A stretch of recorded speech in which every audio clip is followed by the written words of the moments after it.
छोटे गांव में, जो कठिन पहाड़ियों और बिसबिसाने जंगलों के बीच में बसा था, वहां एक विनम्र ब्राह्मण राघव नामक व्यक्ति रहता था। वह गहरी भक्ति के आदमी थे, जिन्हें उनकी महानता और ज्ञान की वजह से जाना जाता था। गांव के लोग उन्हें बहुत मानते थे और वह उनकी भलाई का विश्वास रखकर उनकी सेवा करते थे।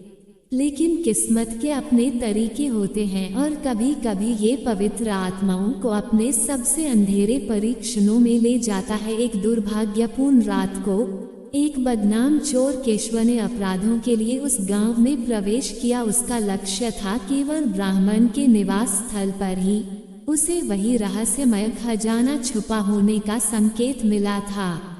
जैसे जैसे रात बढ़ी, केशव धीरे धीरे राघव के सादे आवास में की घुसा। ब्राह्मण गहरी ध्यान में था, उनको खतरे का पता तक नहीं था। केशव ने उपायुक्तता से उसकी खोज की, खजाने का पता लगाने की आशा में सब कुछ उलट दिया।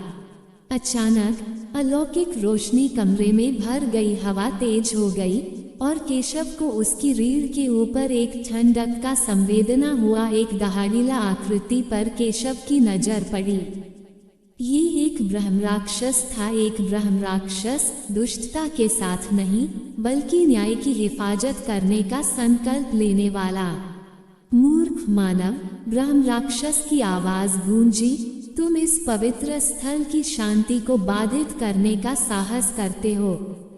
अब जाओ या बुरे परिणामों का सामना करो। डर से प्रेरित केशव ने भागने की कोशिश की, लेकिन ब्रह्मराक्षस की शक्ति बहुत ज्यादा थी। वह फंस गया। ब्राह्मण, जो घटना की आवाजों को महसूस कर रहे थे, कमरे में दौड़ा आए और परिस्थिति को देखा। उन्होंने ब्रह्मराक्षस से विनती की, केशव की जान की। ब्रह्मराक्षस ने उसे बक्सा पर एक शर्त पर कि उसको अपराध की जिंदगी को छोड़कर धर्म के मार्ग में अपना दिल देना होगा। इस दूसरे मौके के इस प्रार्थना को देखकर केशव ने वायदा किया कि उसके तरीकों को सुधारने का प्रयास करेगा। राघव, हमेशा दयालु आत्मा, ने केशव को अपनी छाया में लिया। समय के साथ केशव बदल गया। उसने ब्राह्मण के शिष्य के रूप में जीवन जिया, करुणा, विनम्रता और भक्ति की दिशा में आगे बढ़ा। सालों बीत गए और एक बार आपराधिक चोर एक आशा की किरण बन गया।